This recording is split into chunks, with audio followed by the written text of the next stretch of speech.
I welcome you to this wonderful world of book keeping and accountancy. मैं आपको assure करना चाहता हूँ कि ये बहुत ही इंटरेस्टिंग और इजी सब्जेक्ट है, पर कंडीशन ये है कि अगर आप इसको लॉजिकली पढ़े तो।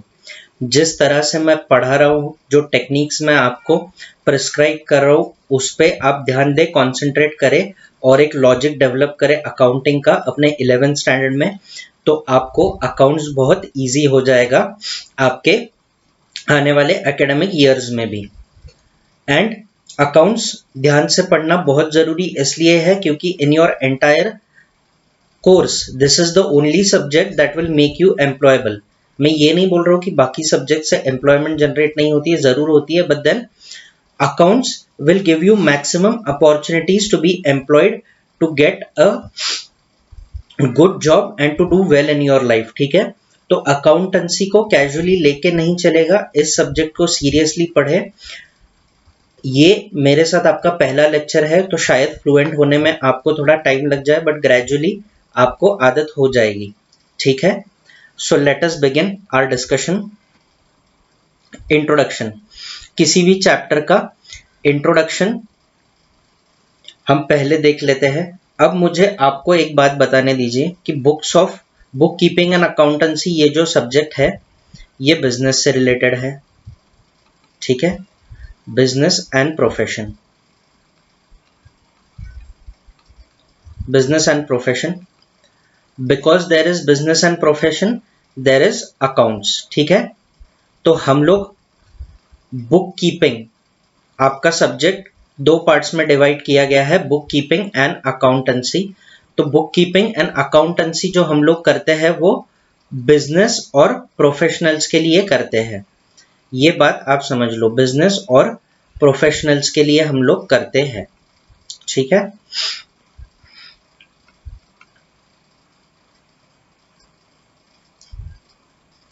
अब ये टॉपिक मोस्टली थ्योरेटिकल है। आपको जो टर्म्स है जो आपके पूरे कोर्स में आप पढ़ने वाले हो उनसे आपको ब्रीफ करवाया जाएगा, तो मिस मत कीजिए, क्योंकि अगर इसमें का कोई टर्म आपको समझ में नहीं आता है तो आगे जाके बहुत प्रॉब्लम होगी। और मैंने एक और वीडियो इसमें कंपाइल करके आपको दे दिया है, बेसिक्स ऑफ अकाउंट्स। ये चैप्टर होने के बाद आप उसको अगर देख लेंगे तो बहुत ज्यादा आपको फायदा होगा। Let us see what are the parts of study, book keeping and accountancy. जैसे मैंने बोला, आपका सब्जेक्ट मैटर दो पार्ट्स में डिवाइड हुआ है, book keeping and accountancy. So book keeping is different and accountancy is different. ये आप सीख ले, ध्यान में रख ले तो भी अच्छा होगा। शॉर्ट में मैं आपको बता देता हूं, अगर बिजनेस एंड प्रोफेशन है तो बिजनेस ट्रांजैक्शंस होंगे। तो बुक कीपिंग में हम लोग बिजनेस ट्रांजैक्शंस रिकॉर्ड करते हैं, बुक कीपिंग में हम लोग बिजनेस ट्रांजैक्शंस रिकॉर्ड करते हैं। और क्योंकि बिजनेस है तो प्रॉफिट एंड लॉस होगा। तो हमारा अकाउंटेंसी का अल्टीमेट ऑब्जेक्टिव है फाइनल अकाउंट्स बनाना या फाइनेंशियल स्टेटमेंट बनाना। ठीक है, ये पर्पस है बुक कीपिंग का और अकाउंट्स का, फाइनेंशियल स्टेटमेंट बनाना। ठीक है, कैसे करते हैं ये सब, क्या होता है, as the video advances you will be able to learn. तो book keeping is related with recording of business transactions. पहली स्लाइड में मैंने आपको बता दिया, because there is business and professions, what they will do, they will carry out commercial activities. ठीक है, वो buying selling of goods and services करेंगे। इसको क्या बोला जाता है, commercial activities. And commercial activities is nothing but accounting transactions इन और business transactions for the purpose of bookkeeping and accountancy, BT, business transaction. तो it records business transaction, business enterprise and other organization deals in activities which involve exchange of money or money's worth. ठीक है, deal in activities, commercial activities क्या होता है, commercial activities में there is exchange of money और money's worth. what is bookkeeping, आपको objective के लिए पूछा जाए तो ये मैं स्टार मार्क कर रहा हूं, इसको आप लिख लेना. This can come as an objective question. All these activities are recorded for the purpose of taking important decision as to whether activities are feasible, profitable and are to be continued or not. तो ठीक है, profit and loss हमें find out करना होता है accounting करके, इसलिए हम लोग बुक्स ऑफ अकाउंट्स मेंटेन करते हैं, ठीक है। और प्रॉफिट एंड लॉस जब होता है तब कई सारे बिजनेस डिसीजन लिए जाते हैं, ये देखा जाता है कि whether the business is favourable और अनफेवरेबल फॉर अस, ठीक है, फेवरेबल और अनफेवरेबल फॉर अस, ठीक है। तो पहला पार्ट है बुक कीपिंग। बुक कीपिंग मैं लिख रहा हूं, ये नोट्स आप आपके रिवीजन के लिए भी डाउनलोड कर सकते हैं, इससे आपकी अंडरस्टैंडिंग बढ़ेगी। Book keeping is recording business transaction, ठीक है, रिकॉर्डिंग बिजनेस ट्रांजैक्शन। और जब बिजनेस ट्रांजैक्शन रिकॉर्ड हो जाते हैं तब what does accounting do, accountancy comes into play and it finds out the outcome. Outcome मतलब क्या रिजल्ट है बिजनेस ट्रांजैक्शंस का, रिजल्ट ऑफ बिजनेस ट्रांजैक्शंस ये पता करता है, रिजल्ट ऑफ बिजनेस ट्रांजैक्शंस। और दो ही तरह के रिजल्ट हो सकते हैं, या तो प्रॉफिट होगा या तो लॉस होगा। मोस्टली प्रॉफिट होगा, बहुत कम लॉस होगा, या तो फिर नो प्रॉफिट नो लॉस होगा, ये भी एक कंडीशन है, नो प्रॉफिट नो लॉस होगा बिजनेस करके, ठीक है।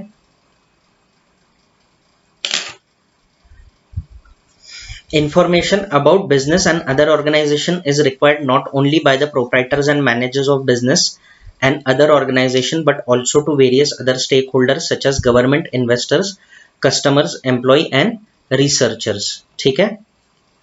तो इन्होंने क्या कहा है, ठीक है, हम लोग क्या कर रहे हैं, बुक कीपिंग एंड अकाउंटिंग कर रहे हैं।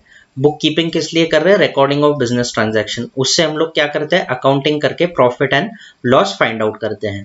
तो ये हो गया कि हम लोग ये कैसे करते हैं। अब ये क्यों करते हैं, क्यों करते हैं, तो ये जो इंफॉर्मेशन है, फाइनेंशियल इंफॉर्मेशन जो इन एक्टिविटीज से हमें मिल रही है, उसके कई तरह के यूजर्स होते हैं।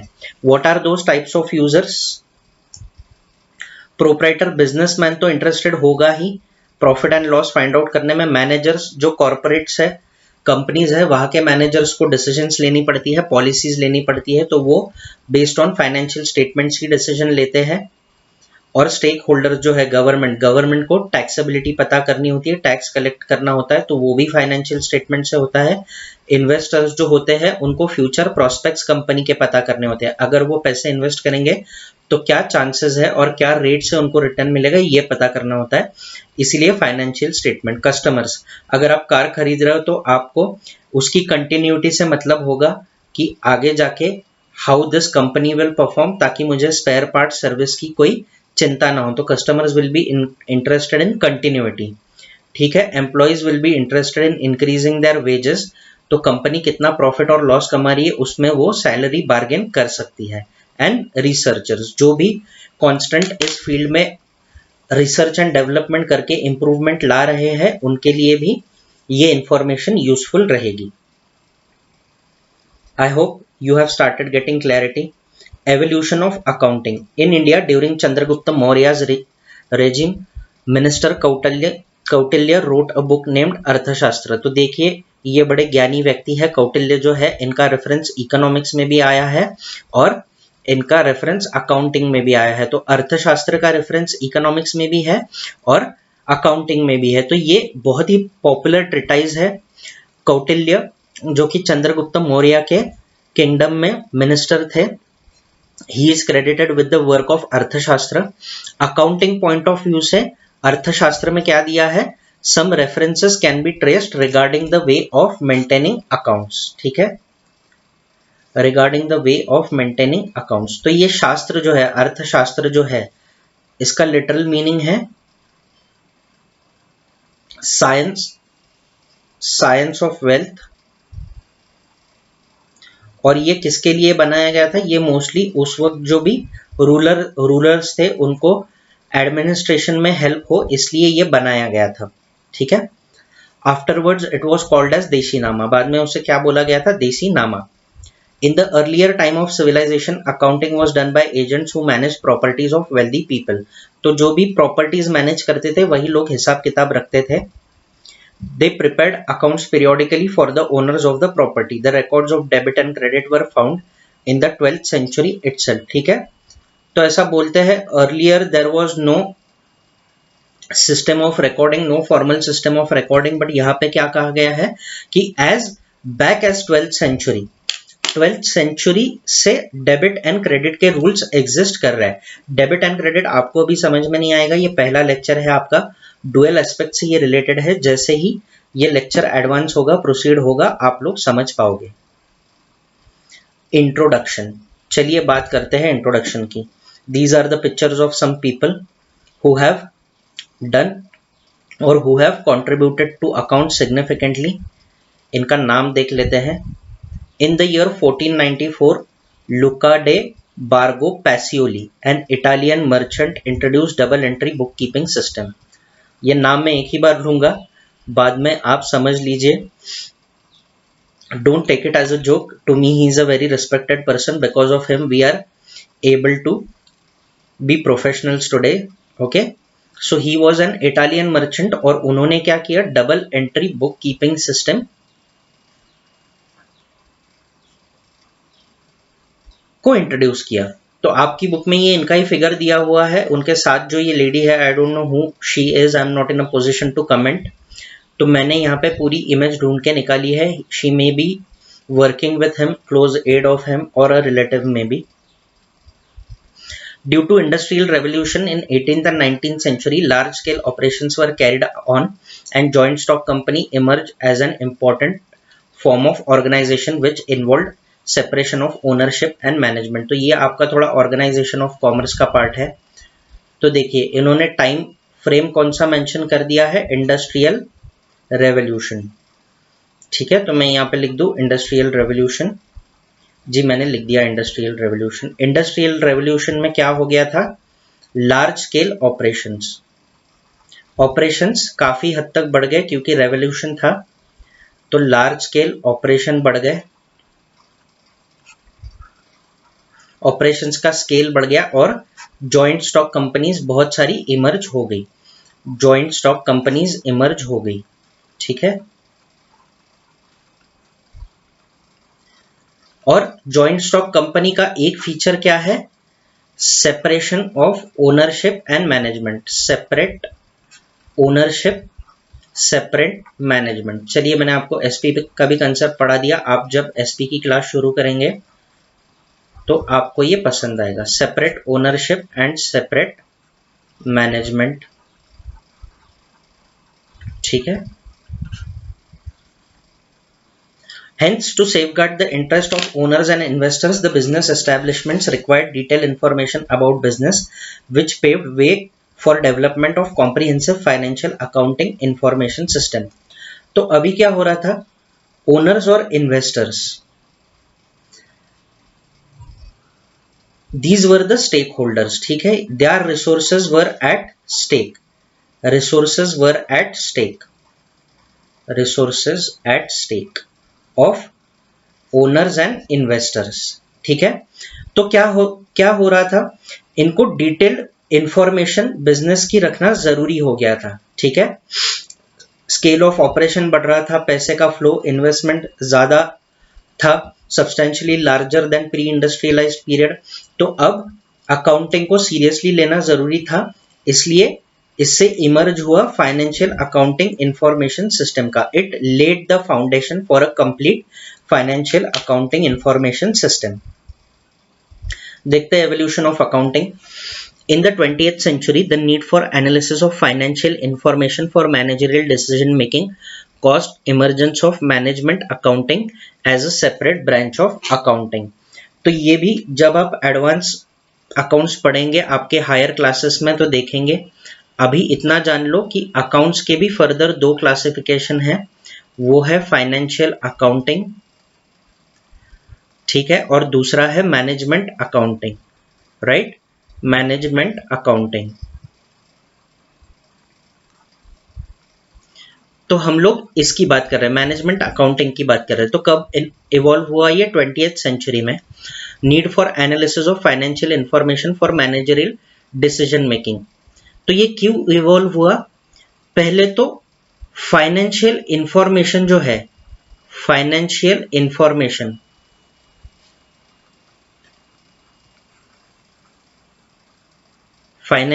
इंफॉर्मेशन जो है उसको एनालाइज करने की जरूरत महसूस हुई, एनालाइज करने की जरूरत महसूस हुई, ठीक है। और क्यों एनालाइज करने की जरूरत हुई? क्योंकि उन्हें मैनेजरियल डिसीजंस लेने थे, ठीक है, मैनेजरियल डिसीजंस लेने थे। इसीलिए इस ब्रांच का इन्वेंशन हुआ which is known as management accounting. Though accounting was individual centric in initial stage of evolution of accounting, it has gradually developed into social responsibility accounting in 21st century. तो क्या था?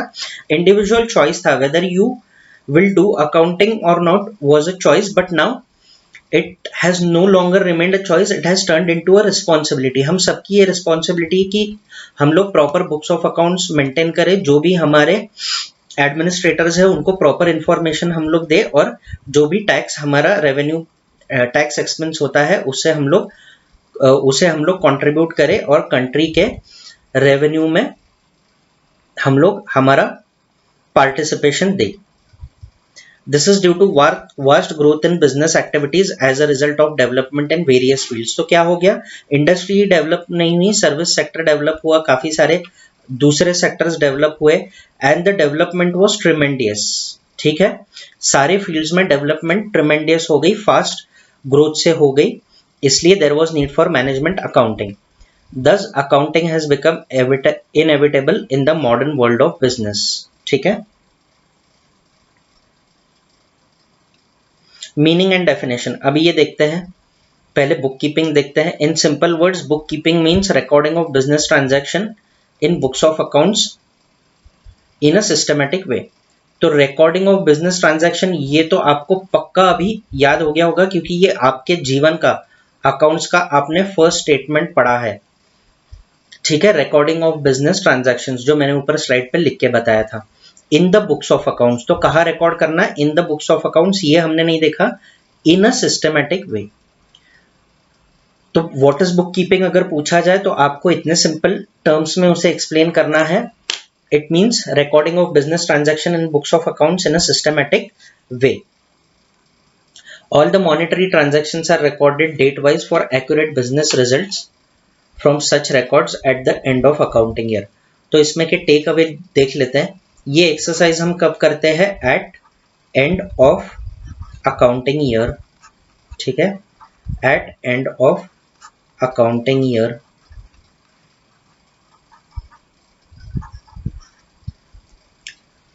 क्या करते हैं? Date wise, ठीक है, date wise, यानी कि क्रोनोलॉजिकली हम लोग रिकॉर्ड करते हैं, क्रोनोलॉजिकली हम लोग रिकॉर्ड करते हैं मॉनेटरी ट्रांजैक्शंस। इस पे ध्यान दो। तो नॉन मॉनेटरी ट्रांजैक्शंस नहीं करते हैं, क्या करते हैं, बट वो स्पेसिफिक है, ठीक है। मॉनेटरी ट्रांजैक्शन और नॉन मॉनेटरी ट्रांजैक्शन में क्या फर्क है? अभी देखिए, मुझे रिकॉर्डिंग के लिए वेब कैम की जरूरत थी, तो मैं अच्छा वेब कैम ढूंढ रहा था, मेरे दोस्त को ये पता चला, तो he lend me a webcam. तो ये क्या हो गया? ये मॉनेटरी ट्रांजैक्शन हो गया क्या? नहीं, there is no exchange of money और मनी इज वर्थ, तो ये नॉन मॉनेटरी है। बट उसका वेब कैम मेरे काम में नहीं आया, तो I had to go and buy that webcam, ठीक है, for which I had to pay a price. तो ये क्या हो गया? मॉनेटरी ट्रांजैक्शन हो गया। I have exchange money for that webcam, ठीक है। अगेन सेल्फ एक्सप्लेनेटरी था, बट एग्जाम्पल के तौर पे आप ज्यादा अच्छे से समझोगे। अब ये आपका डेफिनेशन हो गया जो एग्जाम में आपको एज इट इज लिखना होता है। कुछ डेफिनेशंस हैं आप पढ़ेंगे, अकाउंटिंग में भी पढ़ेंगे, वो आपको वैसे के वैसे याद करने ही है और सिर्फ मगअप नहीं करने हैं, तो आपको उसका मीनिंग भी समझ लेना है। Book keeping is an art और science of systematic recording, classifying and summarising the financial transaction of business for a particular period, generally 1 year. बहुत ही इजी डेफिनेशन है, कोई चिंता करने की जरूरत नहीं है। पहले तो ये समझ लो ये आर्ट्स भी है साइंस भी है, ठीक है। इज एन आर्ट और साइंस ऑफ क्या, सिस्टमेटिक रिकॉर्डिंग, हमने ऊपर देख लिया। Records need to be maintain in systematic way, systematic recording, classifying and summarising financial transaction, किसके, बिजनेस के, for a particular period, generally 1 year. तो क्या है, आर्ट और साइंस है। ये आर्ट और साइंस किसका है, सिस्टमेटिक रिकॉर्डिंग और classifying and summarising financial transaction, CSFT। इसको लिख दो आप, बीच बीच में ब्रेक करते रहो, इनिशियल्स यूज करते रहो, मेमोरी टेक्निक बनाते रहो। CSFT, classifying and summarising financial transaction of business for particular period, generally 1 year. तो अकाउंटिंग जो होती है वो जनरली फॉर 1 ईयर होती है। इन केस ऑफ एक्सेप्शनल सर्कमस्टेंसेस ये कम या ज्यादा हो सकती है, हम लोग पढ़ेंगे। Richard E. स्ट्रैहेल्म, तो the next person to give the definition और the first person to give the definition is Richard E. Strahelm. अभी एक चीज मैं क्लियर कर देता हूं आपको, बहुत सारे नाम, बहुत सारे ऑथर्स के या जिनकी डेफिनेशन है, जिनके नाम क्रेडिट किए गए हैं, ऐसे बहुत सारे नाम आ जाएंगे अकाउंट्स में, इकोनॉमिक्स में, SP में और OC में। तो आपको इन्हें याद रखना है क्या, नहीं, याद नहीं रखना है। मैं सजेस्ट नहीं करता क्योंकि कंफ्यूजन हो जाता है, कोई भी बंदा एक्यूरेटली किसी बंदे का नाम और उसका स्टेटमेंट याद नहीं रख सकता when there are more than money. तो आप क्या करें, आप स्टेटमेंट याद रखिए। फर्स्ट स्टेटमेंट तो याद रखना ही है, डेफिनेशन का स्टेटमेंट याद रखना ही है। अगर हो पाए तो नाम याद रखिए, नहीं हो पाए तो नहीं रखो, पर गलत मत रखो। एग्जाम में नाम गलत मत लिख के आओ, ठीक है। अगर आपने कुछ किया है और आपकी वजह आपके पड़ोसी को क्रेडिट दे दिया तो आपको ठीक नहीं लगेगा। So ethically also it is not correct. Definition देखते हैं, the art of analysing and recording business transaction, reporting results of business operations through periodic statement and interpreting such results for purposes of effective control for future operations. Tension लेने की कोई बात नहीं है, सांस लो, हम लोग ब्रेकअप कर लेंगे। आर्ट है ये तो हमने देख लिया। अभी किस चीज का बोल रहा है, analysing and recording business transaction. तो जहां इन्होंने सिर्फ रिकॉर्डिंग बोला था, इन्होंने क्या कह दिया, analysing and recording business transaction, ठीक है।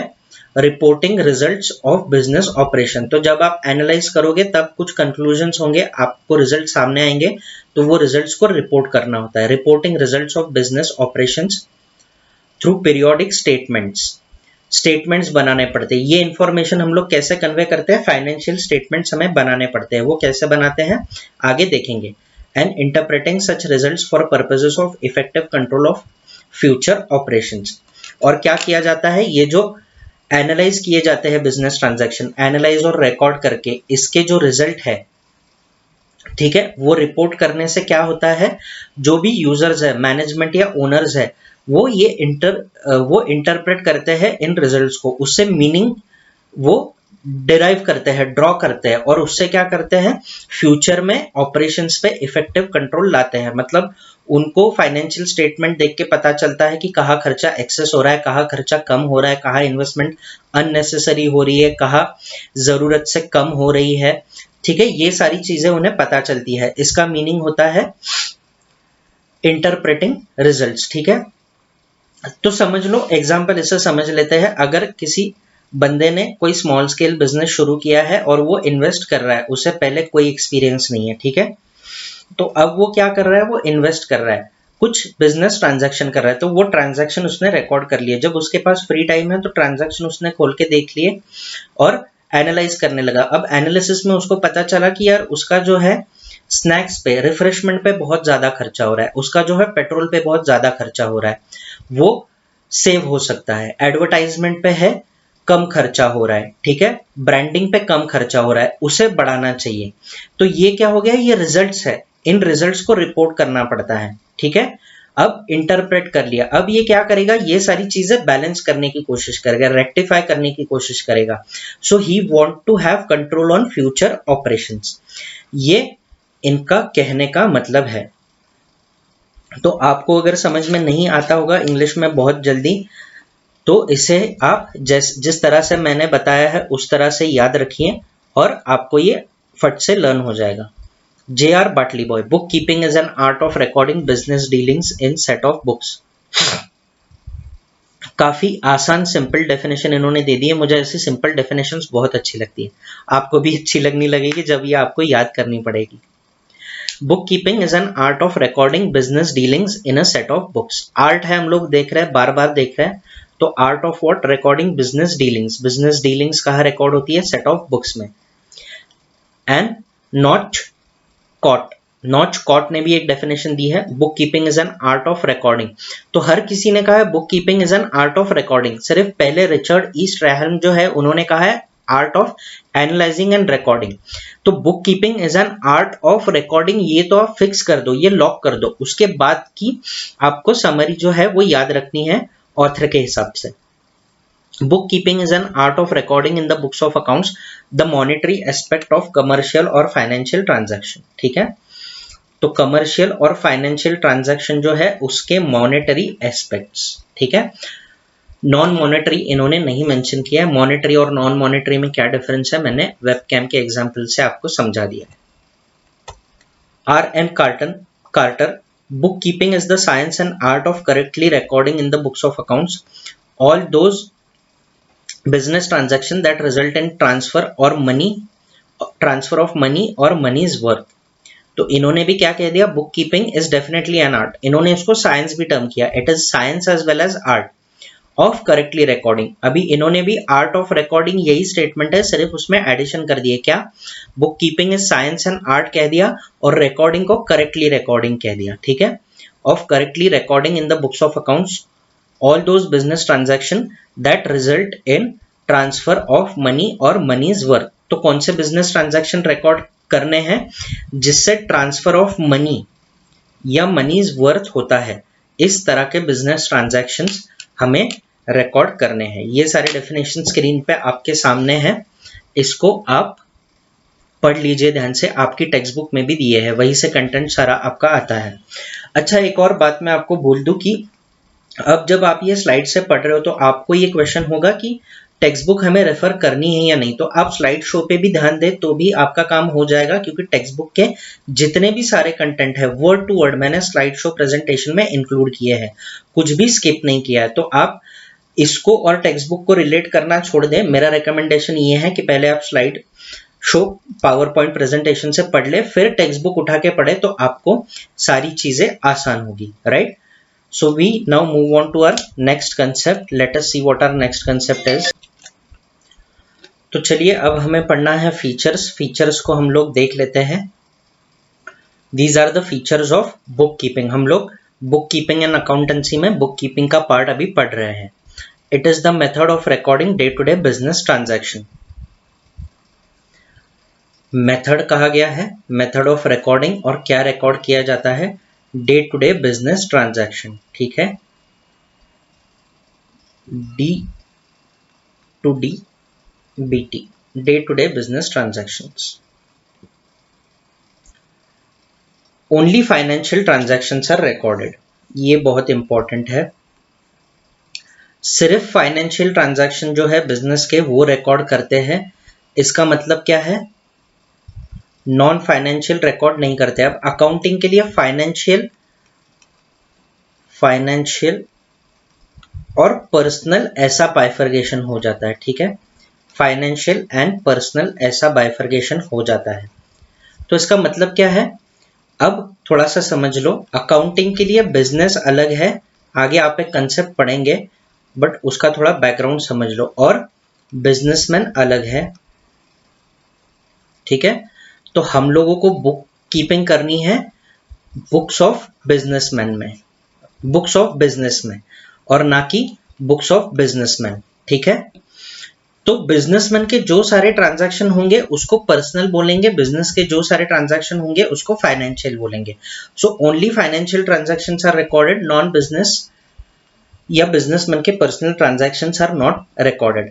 All records are prepared for specific period which are useful for future references. तो what is that specific period?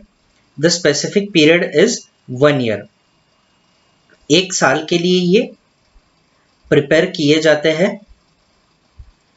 And they are useful for future references. आने वाले कई सालों तक इसको इंटरप्रेट किया जाता है या इसको यूज किया जाता है। Records of transaction are based on rules and regulations.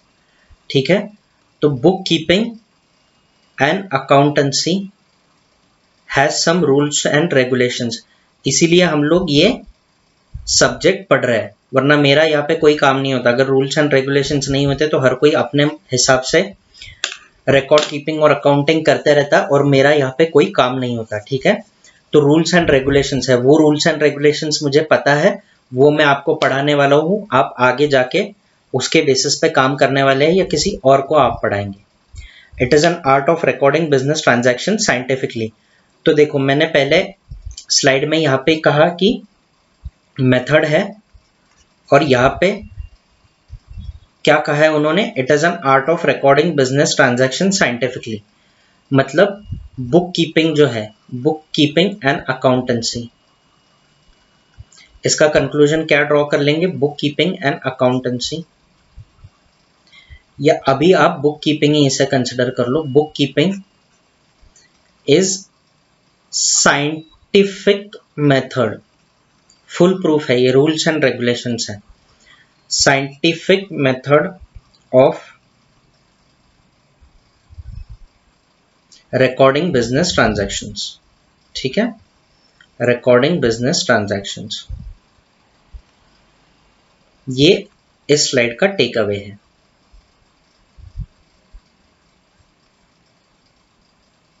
तो चलिए एक बार रिवाइज कर लेते हैं हम लोग इसे। Method of recording day to day business transaction, only financial statements are recorded, records are prepared for a specific period, records of transaction is based on rules and regulations, and it is an art of recording transaction scientifically। तो 5 features आपको लिखने हैं अगर exam में आपको पूछा जाता है तो।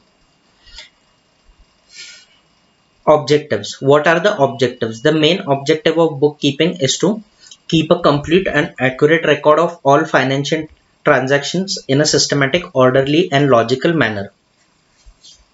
ऑब्जेक्टिव को पहले थोड़ा सा समझ लो। कोई भी एक्टिविटी हम लोग करते हैं तो कुछ पर्पज से करते हैं, जो भी हमारा पर्पज होता है उसे क्या कहते हैं? ऑब्जेक्टिव। जैसे आप अकाउंट्स पढ़ रहे हैं तो क्यों पढ़ रहे हैं? आपको पास होना है, आपको एम्प्लॉयबल बनना है। वैसे ही बुक कीपिंग का पर्पज है। बुक कीपिंग का क्या पर्पज है? Complete and accurate record of all financial transaction in systematic, orderly and logical manner.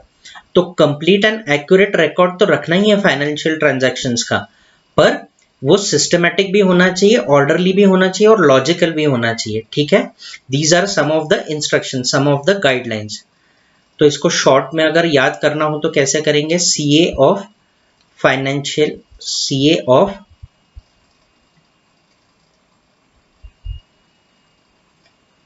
Financial transaction, मतलब complete and accurate record of financial transaction. ठीक है, ट्रांजैक्शन, या तो फिर आप इसको ऐसे बोल दीजिए CAR, car of financial transaction. Car of financial transaction मतलब क्या हो गया? Complete and accurate record of financial transaction. SOL, systematic, orderly and logical manner. SOL, systematic, orderly and logical manner. All business transactions are to be recorded date wise and account wise।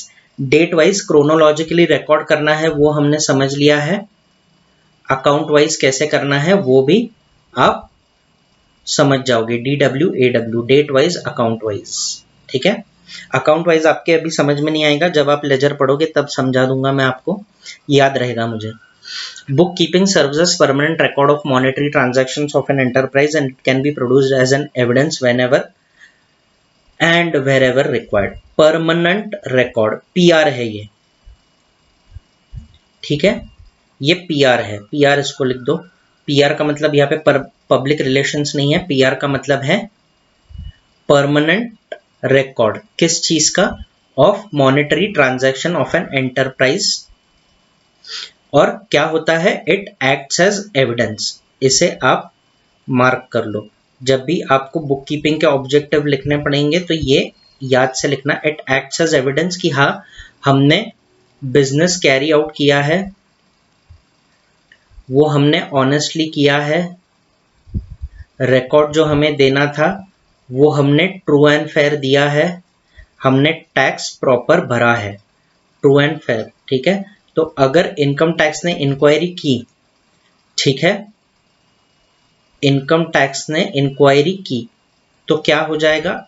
Businessman जो है books of accounts as an evidence पे करेगा। वो tax officer को बोलेगा कि ये देख लो टैक्स ऑफिसर जी, जितना मैंने टैक्स भरा है मेरी बुक्स के हिसाब से उतना ही कैलकुलेशन आता है, तो ये मेरा एविडेंस है, ठीक है। It can be used as evidence whenever and wherever required. तो टैक्स ऑफिसर के ऑफिस में जाके हम लोग ये दिखा सकते हैं। टू नो द प्रॉफिट और loss of business during financial year. Book keeping का मेन ऑब्जेक्टिव क्या है? टू नो द प्रॉफिट और loss of business during accounting year. तो अकाउंटिंग करके हम लोग ये फाइंड आउट करते हैं, बट मैंने आपको बोला था बुक कीपिंग बेस है, अगर बुक्स ही नहीं है तो आप कैलकुलेशंस किस बेसिस पे करोगे? तो objective of book keeping is to calculate profit और loss during the financial year, और to know the total assets and liabilities of the enterprise. Assets and liabilities क्या है ये भी आपको अभी पता नहीं है, आगे टर्म्स में हम लोग पढ़ेंगे और फिर तब मैं आपको ये रिवाइंड करवा दूंगा, रिवाइज करवा दूंगा। To know what businessman owes to others and what others owe to him. Business को किससे पैसे लेने हैं और बिजनेस को किससे पैसे देने हैं। Businessman comes to know current year's progress over previous year and compares financial results with other business enterprise. तो क्या होता है? हमने देखा था ईयरली मेंटेन करते हैं, for 1 year, for first year, for second year, for third year हम लोग रिकॉर्ड मेंटेन करते हैं, जिससे हमें P and L, profit and loss, profit and loss पता चल जाएगा, ठीक है। तो इससे क्या होता है? फर्स्ट ईयर का सेकेंड ईयर से, सेकेंड ईयर का थर्ड ईयर से कंपैरिजन पॉसिबल हो जाता है। प्रॉफिट एंड लॉस के टर्म्स में परफॉर्मेंस बिजनेसमैन जान सकता है। और जैसे ये बिजनेसमैन रिकॉर्ड कीपिंग कर रहा है, वैसे क्या हो रहा है? Other businesses are also recording, other businesses are also recording. तो क्या हो जाता है? इसको अदर बिजनेस के साथ भी अपनी परफॉर्मेंस कंपेयर करने में मदद हो जाती है। तो these are your objectives on the screen, let us note them down. Main objective क्या कहा गया है? कार ऑफ फाइनेंशियल ट्रांजैक्शन, मतलब क्या हो गया? Complete and accurate record of financial transaction in SOL. SOL का मतलब क्या हो गया? Systematic, orderly and logical manner. LOL होता है, आप बहुत टर्म यूज करते हैं एलओएल, तो एलओएल को मैंने बना दिया एसओएल, ठीक है। All the business transactions are to be recorded date wise and account wise. Date wise chronologically record करना है, अकाउंट वाइज हम लोग समझेंगे। ये परमानेंट रिकॉर्ड होता है और एविडेंस होता है। सो पीआर एंड एविडेंस आपका अगला पॉइंट हो गया, ठीक है। अब तक कितने पॉइंट देख लिए? 1, 2 एंड 3। अगला पॉइंट हम लोग देखते हैं, टू नो द प्रॉफिट और loss of business during financial year. तो प्रॉफिट एंड लॉस पता चलता है। To know the total assets and liabilities of the enterprise. Assets and liabilities क्या है आपको पता नहीं है, जब पढ़ोगे समझ जाओगे। To know what business owes to others and what others owe to him. Business ने किससे कितना लेना है और किसको कितना देना है। और 7th, businessman comes to know the current year's progress over previous year and completes its financial results with other business enterprise in similar line. तो कंपैरिजन कैसे होती है? With own self, different years compare किए जाते हैं, या फिर with other business firms in the same line, same industry. मतलब एक थिएटर है वो दूसरे थिएटर के साथ में ही अपनी कंपैरिजन करेगा ना, या एक थिएटर जो है वो रेस्टोरेंट के साथ में अपनी कंपैरिजन करेगा? नहीं, ऐसा नहीं होगा। अगर बाइक का शोरूम है, बाइक का डीलर है, तो वो अपनी कंपैरिजन अदर डीलर्स के साथ करेगा, वो अपनी कंपैरिजन क्लॉथ स्टोर के साथ नहीं करेगा। तो इन similar line, in similar industry ये कंपैरिजन होता है। इंपॉर्टेंस ऑफ बुक कीपिंग, चलिए पहला इंपॉर्टेंस क्या है, record. It is not possible for anyone to remember all transaction but book keeping maintains records of all transaction permanently and systematically in the books of accounts। ठीक है, आप यहाँ पे एक स्टेटमेंट समझ लो, man forgets books remember, man forgets books remember. इतना आप पढ़ लोगे या याद कर लोगे तो आपको ये पॉइंट याद हो जाएगा। क्या होता है, human memory is short term, we remember things for short term. और हम लोग बिजनेस ट्रांजैक्शंस जो रिकॉर्ड करते हैं वो 1 साल के लिए करते हैं, 1 ईयर। तो इमेजिन रोज बिजनेस ट्रांजैक्शन होंगे, अगर किसी का शॉप है, somebody is selling मोबाइल, तो उसके स्टोर में रोज कस्टमर्स आते हैं, मोबाइल खरीदते हैं, मोबाइल एक्सेसरीज खरीदते हैं, अटैचमेंट खरीदते हैं, कितने ट्रांजैक्शंस होते हैं, बहुत सारे। तो अगर उसको 6 महीने बाद पूछा जाए कि 1 जनवरी को क्या ट्रांजैक्शन हुआ था, तो उसको याद आएगा क्या? उसको सारे कस्टमर्स के नाम याद आएंगे क्या? नहीं आएंगे। उसको शायद सुबह कितने ट्रांजैक्शन हुए या कल के दिन कितने ट्रांजैक्शन हुए थे ये भी याद नहीं आएगा। तो it is not possible for anyone to remember all transaction but bookkeeping maintains records of all transactions permanently and systematically in the books of accounts। Second है फाइनेंशियल इंफॉर्मेशन। तो क्या होता है, क्योंकि ये भूल जाता है इसलिए रिकॉर्ड करके रखता है। Man forgets books remember, books कभी नहीं भूलती है। तो रिकॉर्ड कैसा हो जाता है, परमानेंट और systematic. Financial information, bookkeeping is useful to get information related to profit loss, asset liability, investment stock etc at a given point of time। ये जो सारी आपकी चीजें लिखी है, profit loss, asset liability, investment and stock, ये finance के components है। आई रिपीट, फाइनेंस के कंपोनेंट्स है, ये फाइनेंशियल इंफॉर्मेशन कन्वे करते हैं।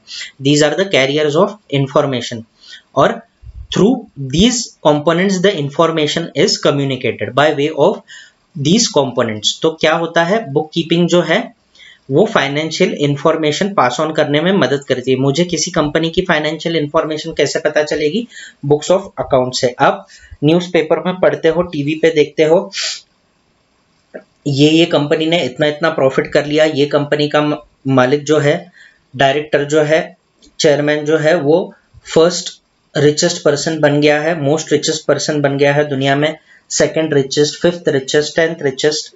ये सब कहाँ से पता चलता है, रिकॉर्ड से। ठीक है, जो भी बुक्स में हम लोगों की रिकॉर्ड्स होती है उससे बिजनेस की पोजीशन पता चलती है। Decision making, book keeping provides financial information to business for decision making. हमने मैनेजमेंट अकाउंटिंग में देख लिया था, बिजनेस मैनेजर्स जो होते हैं उनको बहुत सारे डिसीजंस लेने पड़ते हैं। डिसीजंस लेने के लिए उनको कुछ इंफॉर्मेशन चाहिए जिससे वो मीनिंग निकाल सके और डिसीजन ले सके, राइट और नॉट। जैसे बजाज एक कंपनी है, चलिए पॉपुलर एग्जांपल लेके आपको बता देता हूं। बजाज एक कंपनी है, Bajaj used to manufacture scooters. अब बजाज के मैनेजमेंट ने एक पॉलिसी डिसीजन ले लिया कि स्कूटर का मैन्युफैक्चरिंग स्टॉप करना है और बाइक, मोटर बाइक जो है, मोटर बाइक प्रोड्यूस करनी है। ठीक है, इसे कहते हैं बिजनेस डिसीजन। तो ये डिसीजन इन्होंने किस बेसिस पे लिया था, ऑब्वियसली उन्होंने फाइनेंशियल इंफॉर्मेशन कंपेयर की होगी। एफआई बोल देता हूं मैं इसको, फाइनेंशियल कंपेयर कर दी होगी कि स्कूटर का मार्केट परसेंटेज आज की डेट में कितना है। एक टाइम स्कूटर बहुत चलती थी, आप शायद उस वक्त पैदा नहीं हुए होंगे, पर जब मैं छोटा था तब स्कूटर बहुत चलती थी। स्कूटर में मार्केट शेयर कितना है, उससे रेवेन्यू कितना जनरेट हो रहा है। और जो अभी लेटेस्ट ट्रेंडिंग है, जब मैं बड़ा हो गया, मेरी जनरेशन बड़ी हो गई, तो हमें बाइक का क्रेज लग गया और बाइक इंडस्ट्री जो है वो डेवलप हो गई। तो मार्केट ग्रोथ कितनी है बाइक की, ठीक है, इससे रेवेन्यू अभी कितना जनरेट हो रहा है, कितना पोटेंशियल है, ये सारी फाइनेंशियल इंफॉर्मेशन ली होगी, कंपेयर किया होगा और फिर बिजनेस डिसीजन लिया होगा। तो this is how book keeping helps in business decision making. Controlling, book keeping enables the executives of business to control the activities of business। तो क्या होता है, ले ऑफ एक टर्म है, control the activities of business. Lay off एक term है, तो ले ऑफ का मतलब होता है employees are removed from services, employees removed from services, companies काफी ये करती है, रिमूव्ड फ्रॉम सर्विसेज। तो ये क्या है, ये कॉस्ट कंट्रोल का एक मेथड है, कॉस्ट कंट्रोल का एक मेथड है कि सैलरी इससे कंट्रोल हो जाएगी, कॉस्ट कंट्रोल मेथड। तो अब ऐसे कंट्रोल मेजर्स एम्प्लॉय करने के लिए भी फाइनेंशियल इंफॉर्मेशन यूजफुल होती है। कैसे यूजफुल होती है, वो लोग बुक्स ऑफ अकाउंट्स खोलते होंगे, देखते होंगे कंपोनेंट्स, हमारे जो लेवल 1, लेवल 2, लेवल 3 एम्प्लॉयज है उन पे कितना खर्चा हो रहा है, उनको सैलरी, बेनिफिट्स, परक्विजिट्स जो है, कंसेशंस जो है वो कितने दिए जा रहे हैं, उनसे हमें फायदा क्या हो रहा है, ये डिपार्टमेंट का रेवेन्यू कितना जनरेट हो रहा है, उस पर रिसोर्सेस कितने खर्च हो रहे हैं, ये सब एनालिसिस होता है और उसके बाद कंट्रोल पर्पस के लिए डिसीजंस लिए जाते हैं। Evidence, businessman needs financial evidence to be produced in court of law in case of any dispute. ये मैंने आपको समझा दिया था जब हमने प्रीवियस स्लाइड पढ़ी थी, तब उसमें हमने पढ़ा था it acts as a evidence.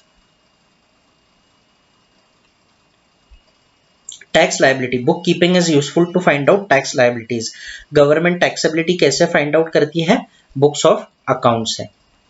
Utility, utility का मतलब है वांट सेटिस्फाइंग कैपेसिटी, यूटिलिटी का मतलब वांट सेटिस्फाइंग कैपेसिटी है। ये इकोनॉमिक्स में हम लोग पढ़ेंगे।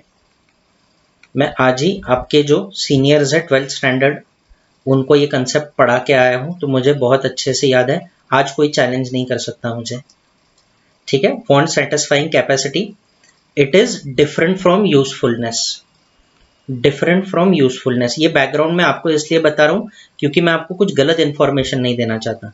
डिफरेंट फ्रॉम यूजफुलनेस, बट यहाँ पे अकाउंट्स की जिसने भी बुक लिखी होगी या जिन्होंने भी ये कंपाइल किया होगा, शायद उनका ये कंसेप्ट छूट गया होगा, इसलिए उन्होंने इसको यूटिलिटी कहा है। But this slide is meant to explain you the usefulness of book keeping. तो चलिए यूजफुलनेस ऑफ बुक कीपिंग पढ़ते हैं।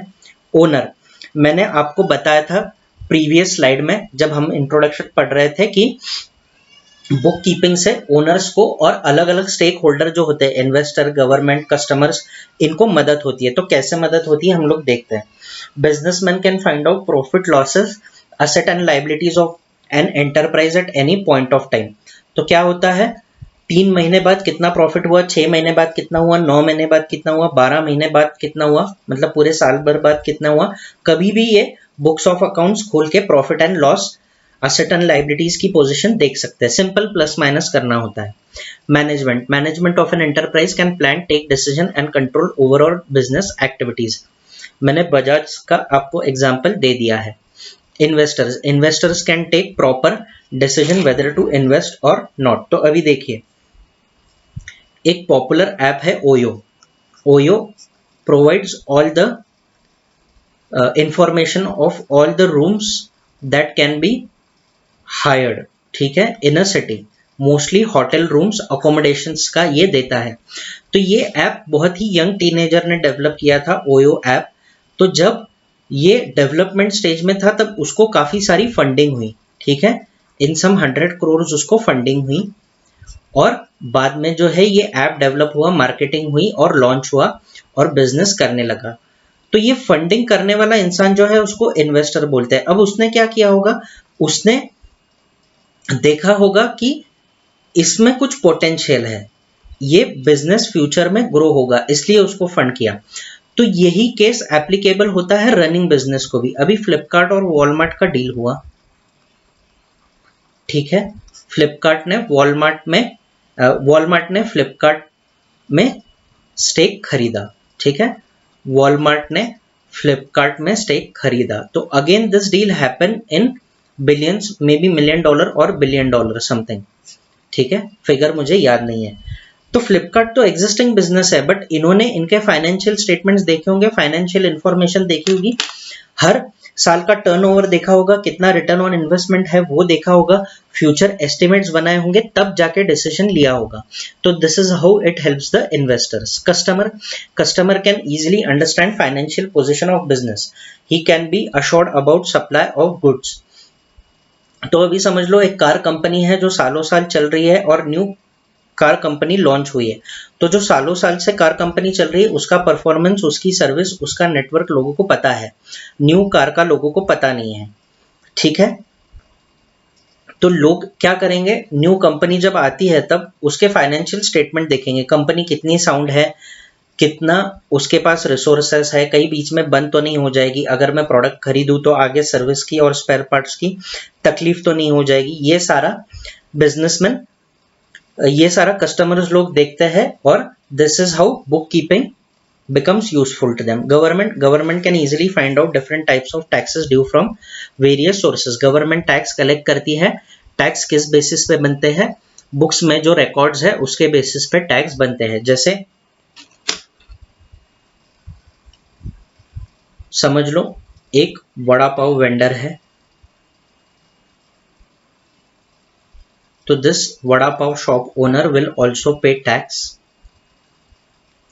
तो ये क्या करेगा, रिकॉर्ड रखेगा, जितने भी वड़ा पाव ये सेल करता है उनका रिकॉर्ड रखेगा, साल के एंड में सबकी एडिशन कर लेगा, इसका इनकम देखेगा कितना होता है और उस पर फॉर्मूला लगा के ये टैक्स पे कर देगा। और गवर्नमेंट को अगर ऐसा लगता है कि चेक करना चाहिए तो इनकम टैक्स डिपार्टमेंट आएगा, बुक्स ऑफ अकाउंट्स देखेगा और वेरीफाई करेगा कि उसने जो टैक्स पे किया है वो सही है या नहीं।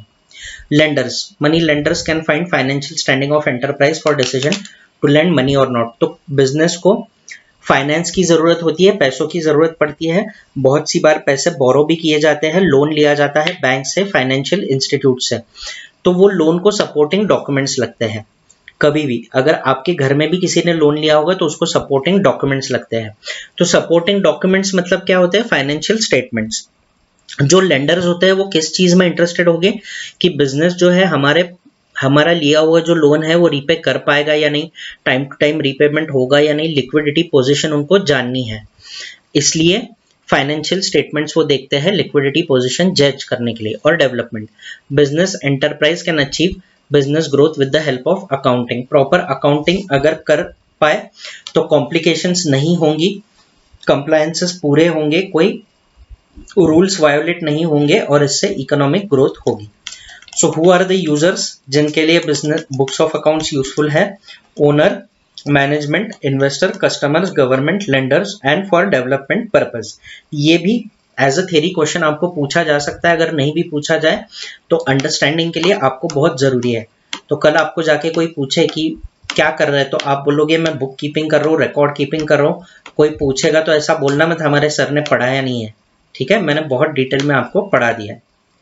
तो चलिए आज मैं आपको स्पेयर करता हूँ, since this is our first lecture, हम यहाँ पे रुकते हैं। I hope you enjoyed today and if you have enjoyed today you will continue to enjoy throughout the year, नहीं तो आप इस लेक्चर को एंजॉय करने का कोई वे आउट ढूंढ लो, क्योंकि आपको पढ़ना तो है ही मुझसे, ओके। तो हंसी खुशी से पढ़ेंगे, मजाक मस्ती में पढ़ेंगे, ठीक है। कि ये सारे टर्म्स जो मैंने आज आपको पढ़ाए ये रिवाइज करो। See you in the next lecture.